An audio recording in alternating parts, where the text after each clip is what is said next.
భారత నౌకాదళం అమల పొదిలో మరో అస్త్రం చేరింది.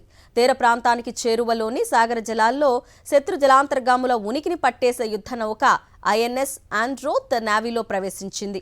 విశాఖ నావల్ డాక్యార్డ్లో జరిగిన కార్యక్రమంలో రెండో anti submarine warfare shallow water craft Androth జల ప్రవేశం చేసింది.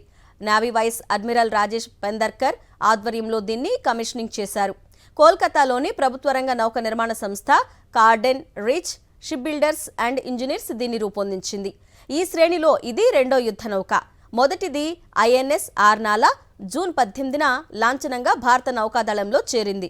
లక్షద్వీపుల్లోని ఆండ్రోత్ అనే దీవి పేరును రెండో యుద్ధ నౌకకు ఖరారు చేశారు. ఆండ్రోత్ యుద్ధ నౌకలో దేశీయంగా రూపొందించిన 30 mm సర్ఫేస్ గన్ ఉంది.